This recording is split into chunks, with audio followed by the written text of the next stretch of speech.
What is cytoskeleton? Cell के cytoplasm में protein fibres एक जाल जैसी संरचना बना देते हैं। इस जाल जैसी संरचना को साइटोस्केलेटन कहते हैं। We can also defined as the network of protein fibres in the cytoplasm of cell is called cytoskeleton.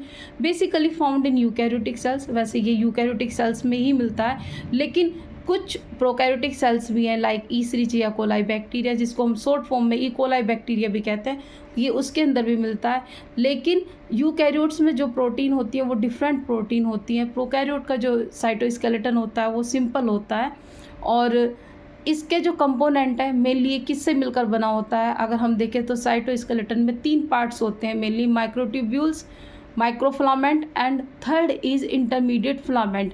Microtubule जैसे नाम से इंडिकेट हो रहा है, ट्यूबुलर स्ट्रक्चर होती है। ये जो ट्यूब लाइक स्ट्रक्चर होती है होलो होती है, और इसमें इसको जो बनाने वाली प्रोटीन होती है वो ट्यूबुलिन प्रोटीन होती है, और ये ट्यूबुलिन प्रोटीन भी alpha tubulin and beta tubulin होती है। सेकंड जो कंपोनेंट है वो माइक्रोफिलामेंट है, जिसको एक्टिन फिलामेंट भी कहते हैं। ये बेसिकली एक्टिन प्रोटीन से बना होता है। और जो ये माइक्रोफिलामेंट है, microfilament thin long cylindrical structure होती है।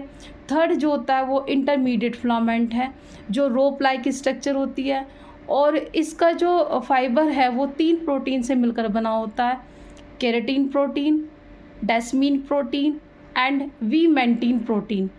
इसका काम क्या होता है? साइटोस्केलेटन का क्या वर्क है?